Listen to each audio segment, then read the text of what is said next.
Hi, I'm Tobias Wilhelm. In this video we'll talk about Mark Zuckerberg's testimony in DC and privacy online, including Facebook.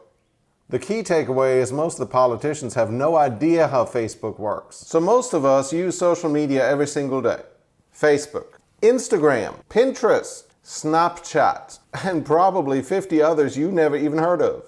So what happens whenever we sign up for a website, a social media account, or anything else, we agree to all kinds of stuff, service agreements, privacy notices, user agreements. And quite frankly, it's a lot of legal mumbo jumbo that nobody ever reads. I printed out the terms of service for all the social media accounts I've used so far, and this is it. Crazy! So some of the gems that I found in there is that on some social media accounts, if you upload a picture, it's no longer yours.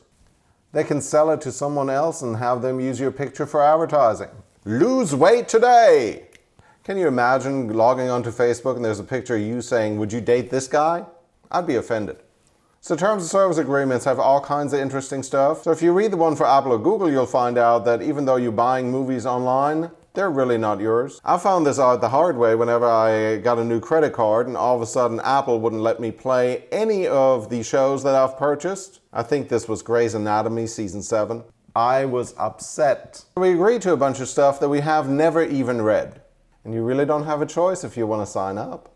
Then problem number 2, to make it even worse, people sign up for these quizzes. Does your personality match George W. Bush's roommate's second cousin's sister-in-law? If you were reincarnated as a tree, what color would your leaves be? And while all these quizzes are super interesting, basically what you're doing is whenever you take them, they ask you if you want to provide the list of friends and all kinds of other stuff to the company that puts the quiz on, which is what they're really after. I'm pretty sure they could care less about your personality as a tree. So every time you log into Candy Crush, you play a game online, you use Facebook to sign up for something, you're asked what you're going to provide to that company. And usually it's pretty scary. If I gave you $20 for the cell phone numbers of your 10 closest friends, you would probably say, hell no. It'd be nice if people did that online. And they're not even getting 20 bucks. And then you have cookies all over the World Wide Web, which is basically a breadcrumb trail of what you've been doing online all the time. Cookies connect ad platforms. They're the reason why you can search something in Google and all of a sudden it turns up all over Facebook. You search for something on eBay and it all of a sudden shows up in Google. Which is the reason why I like to switch to private mode when I look things up that I don't want to see over and over again. And it's worse when you have kids using your computer. I'm still getting makeup ads from our 12-year-old borrowing my phone. I'm not that interested in makeup tutorials, I swear. But the interesting thing is once you turn privacy mode on and there's no longer any cookies, things get a whole lot less convenient. Stuff stops working. Websites no longer know who you are. The lesson here is privacy and convenience can be very much interchangeable and we all have to choose every single day. Free isn't free. Is free ever free? We end up paying with something, and in the case of social media, it's usually our privacy. As Zuckerberg said yesterday, Senator, we sell ads. Yes, you do. And honestly, I'm fine with that. I buy lots of Facebook ads.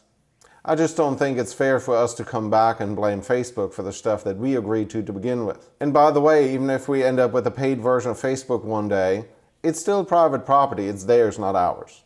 And by the way, it's not just Facebook. Google, Apple, smartphones, voice appliances, they all collect data. One night I was leaving downtown and my phone is like, it's 7 minutes to your local watering hole. And I'm like, I'm not drinking tonight. I'm sorry, Siri. And of course, some of the underlying current yesterday was fake news, censorship, and all that kind of stuff. And the continuing problem with that is that we tend to only click on things that we actually agree with. We never check behind the headline. Like I've seen headlines that were the exact opposite of the story and people totally agreed with the headline without ever reading. It actually takes effort to be informed. And speaking of effort, it would be nice if we actually elected people that are in touch with the modern age. Looking at the Facebook stock, I'm pretty sure Facebook made a couple of $1 billion based on the fact that half of our legislators have never seen Facebook. Go Zuckerberg. But seriously, most of the questions that were asked whenever they weren't 4-minute statements that didn't really require an answer at all show just how out of touch legislators are with what's going on in the real world. And that's a problem for all of us. According to some of the questions, Facebook's responsible for the opioid crisis, pirated movies, the ivory trade, and everything else that is plaguing this country. But Facebook is really you and I.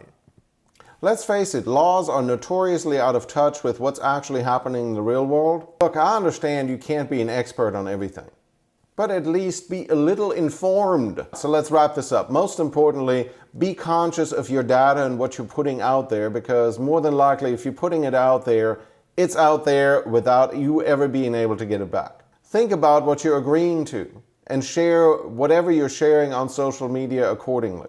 Actually, Europe is an excellent example of what happens when people get really concerned about privacy.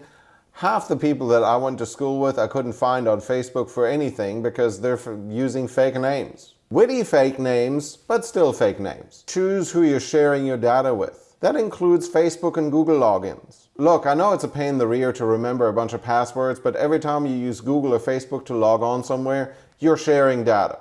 Just think about who you're sharing it with. You can have your life private or convenient. The choice is yours, and the best choice is probably somewhere in between. If you have one of those friends on Facebook that constantly shares 10,000 quizzes, unfriending might be an option. Remember how we unfriended people for Farmville requests? Those were the days. And really, you can't trust corporations any more than the government. Where the government is at least responsible to all of us, corporations tend to be responsible to their shareholders. Wrapping up, I think Mark Zuckerberg did really well in his testimony. He didn't really get a word in edgewise a whole lot of times, but I think that's the politics speaking rather than people actually wanting answers. All right, I'm back. The camera apparently went out for a few minutes, so I hope this video helped a little bit. Remind you about your privacy online, how to handle social media on Facebook. If you want to see more of this kind of stuff, please subscribe below. Leave me a comment, like this video, and until next time, I am Tobias Wilhelm.